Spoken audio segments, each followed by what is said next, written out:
Oh, hello there.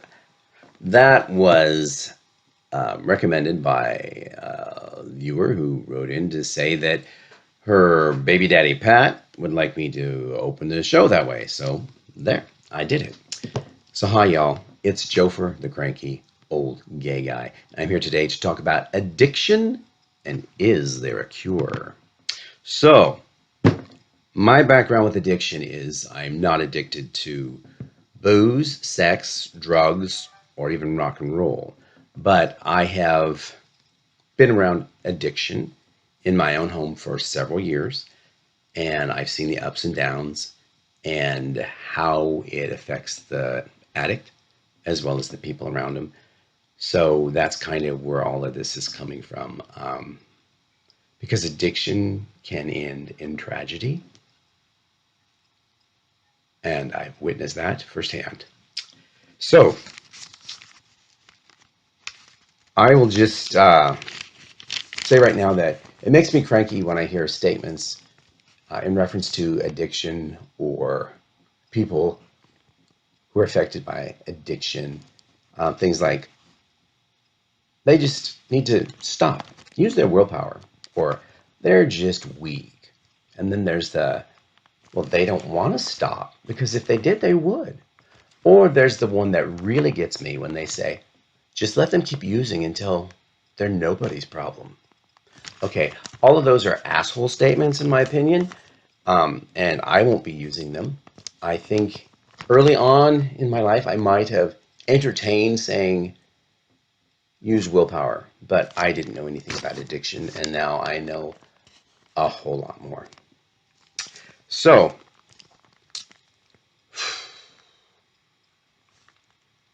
I have been around it long enough to know that just stopping it doesn't cure it. Once an addict, you're always an addict, um, just in a different way. Rather than being an active addict, you become a recovering addict. And right now, that's the way things are, as far as I know. Even celebrities like Mark Maron, who I believe has been sober from alcohol for 24 plus years, he still refers to himself as a recovering addict. And I think he's mentioned on his show that he still goes to meetings on occasion. So it's a lifelong thing. Um, I believe that addiction changes the chemical makeup of your brain. So you now crave whatever it is that you're addicted to. So just stopping isn't going to take away that craving. You have to rewire the brain, and I don't know if anyone's done that yet.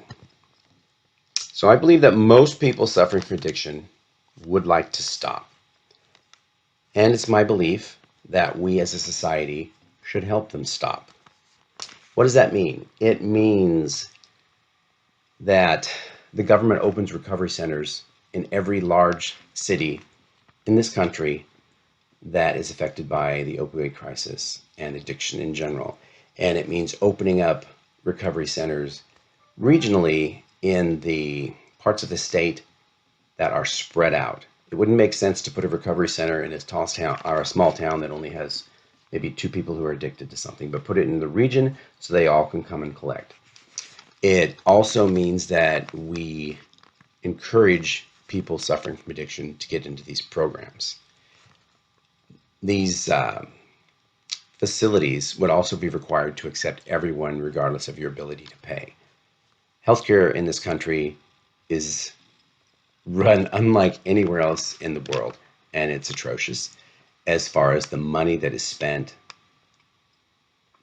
So, that being said, if you don't have insurance, you'd still be able to get recovery treatments. Okay? It also means when they get out of treatment and they've completed it, they still need support. That would be in housing, in job training, maybe in food, maybe learning social skills that don't revolve around booze and drugs. I would think that last one is something they would cover in recovery, but since I haven't gone through a treatment program myself, I'm not quite sure if that's included in that. So who's going to fund this? Well, I think it should be funded by the big pharma companies and the alcohol companies because they're the ones who created this mess, so they should clean it up. Bravo! Woo! Yeah, I think so. I think that's the case.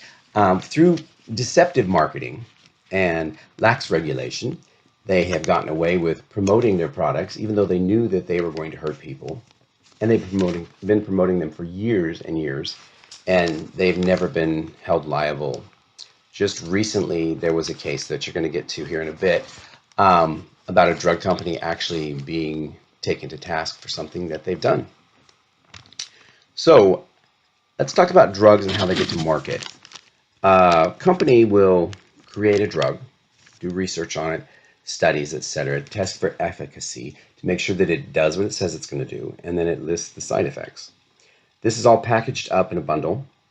I used to work at a place that submitted things to the FDA, and we had to create these booklets and send 7 or 8 of them to the FDA, and each booklet had to have an application fee.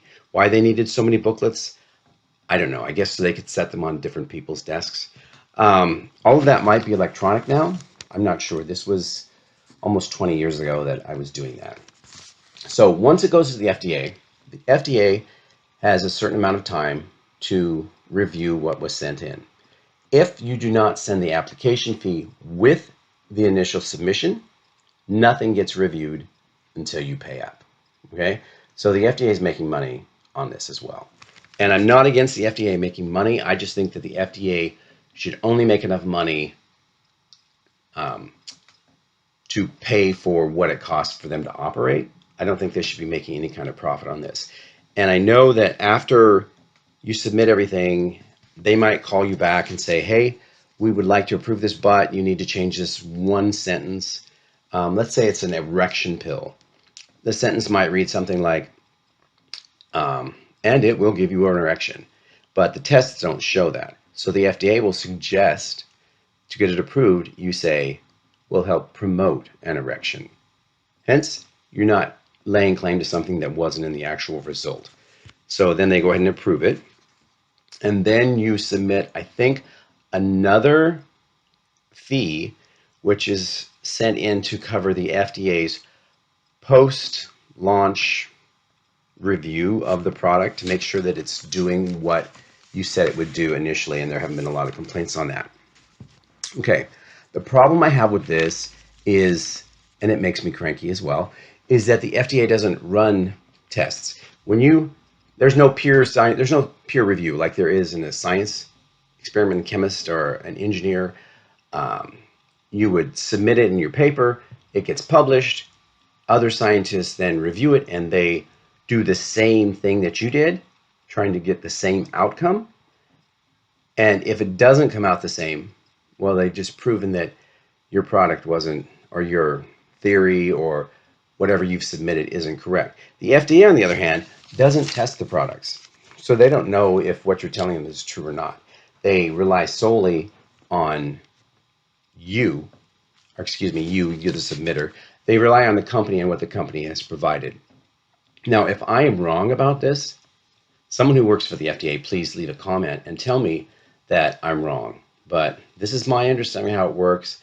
And before I did this, I did look up the FDA procedure online, and that is how it goes. So there might be a mistake, but I mean, I'm not a scholar in that area.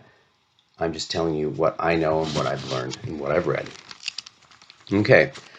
Also, I have an idea for a solution, but it means that the FDA would have to step up and, take charge. In every spy thriller movie, there's a supervillain. Oh, he does this with his tooth. Anyway, he has a virus or a poison, a gas, or something awful he's going to unleash on the world and kill all these people. Take control. Well, that supervillain also always has an antidote. Always has an antidote. Little bottle here, whatever it is. Okay? Why can't drug companies be required to have an antidote for their products? Why? If you give someone a medication that causes an extreme side effect, like addiction, first of all, since that is a known side effect, the FDA shouldn't have approved it to begin with until you remove that side effect. For all I know, that side effect is put in there on purpose to create more traffic and more purchasing of their product. But that is just speculation on my part. Okay, the antidote would have to consist of something that would counteract the addictive properties in the first medication, and then you would take the medications together. I don't think it would work if you took the medication and 2 days later, or you took the original medication and 2 days later you took the antidote, because you have to interact with the addictive properties before they become addictive. That's how my mind tells me it's working. Now, I don't know. Again, I'm not a scientist. In fact, I don't even play one on TV. I play a cranky old gay guy YouTube talk show host. Yeah, I think that's right. I'm a talking head now. Okay, we're going to move on, and I'm going to try to quit saying all of those little fillers like okay and shit. But, yeah. I also have some notes here because I don't want to go too far off track. I would also require that the drug companies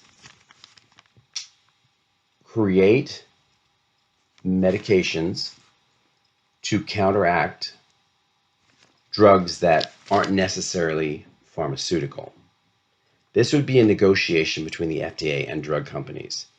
And the FDA would have some pull in this area because the FDA is the government, and the government owns, for many major drugs that are out there, the government owns 51 or more percent of that patent.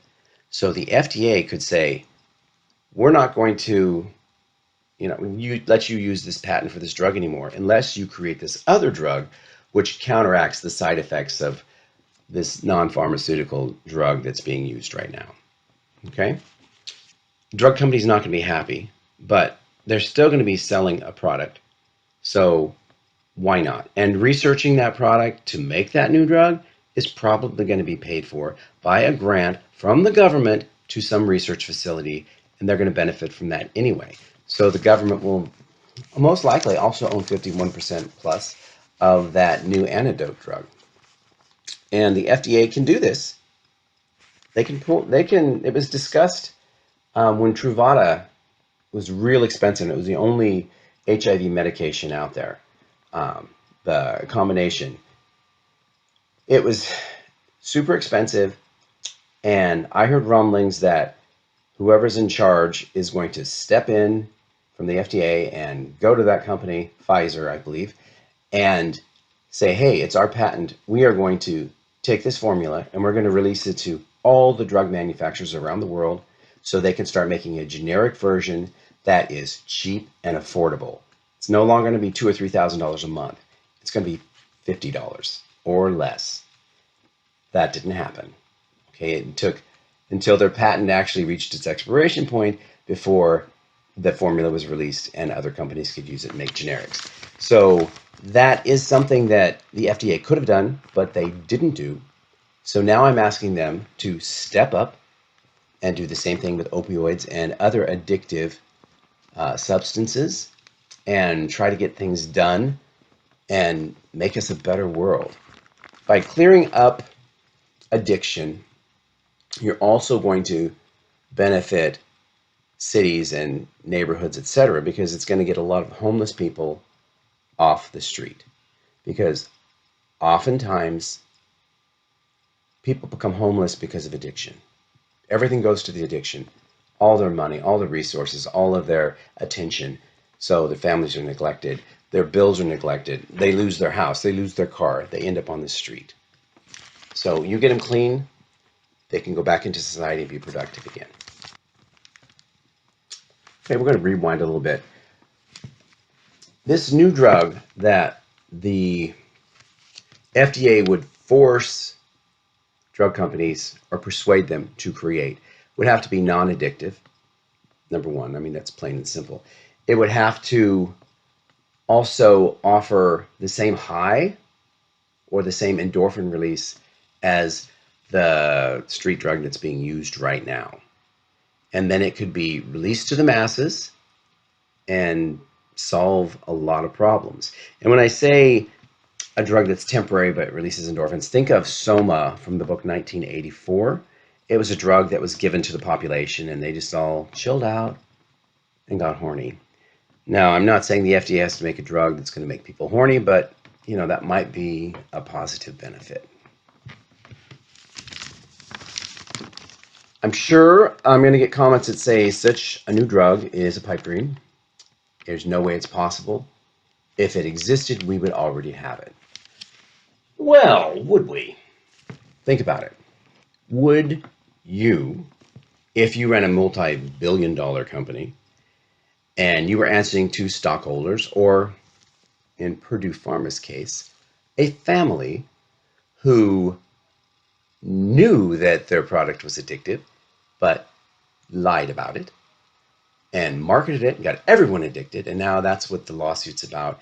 The family stepped aside to protect their assets, and Purdue Pharma is on the hook for billions of dollars, I think. I think it's billions of dollars in restitution for putting out a product that created so many problems. So if you were a drug company and you had the ability to make money, why would you release a product that is going to diminish the amount of money that you can make? Because if you have an addictive product here, people are going to keep buying and buying and buying and buying and buying. If you have a product that's addictive, but then you take this other product that wipes out that addiction, well, then you're not going to buy as much as this expensive addictive product. And I don't see a company doing that, especially if they have stockholders, because their main priority, I believe it's the law, that they have to look out for the best interest of their stockholders. Now, you could argue that the best interest would be to be an ethical company, but that's not how it usually works out. It's all about the money. Money, money, money. So if there was a product out there, we would know about it. Well, no, I don't think that we would. I don't think that we would at all. If you're the drug company and you have this product out there, are you going to hide it? Are you going to sell it to another person? No, you're going to put it away somewhere. So, although we don't know that it exists, we also don't know that it doesn't exist and it's just been put away on a shelf somewhere. So, maybe it's time that we start looking. And maybe, just maybe, this could start a conspiracy about an antidote that's hidden away from the world. Okay, that's it for this subject on Cranky Old Gay Guy. I am going to put my sponsor links and my shout out in the description below. Please, please, please follow, subscribe, share this video, like, dislike, etc. down below on the little thumbs up, thumbs down, and leave a comment. Let me know if you think I've gone too far and just imagining that that these drugs could be made, or if it's really just a pipe dream. Okay, so today's sponsor, like I mentioned earlier, was 35 Letters. All that's going to be down below. And maybe I didn't mention it. I don't remember. So here's the book, 35 Letters, Letters from a Mother to Her Son by Joefer L. Ferguson, available on Amazon in all formats. And I'd like to give a shout out to Shout Out Media on Facebook. And let's see what they say about themselves. It promotes news, stories, events, and celebrations of the Pacific Northwest lesbian, gay, bi, trans, queer, plus community. You can reach them at shoutout, all one word, on Facebook, or shoutoutpdx@gmail.com.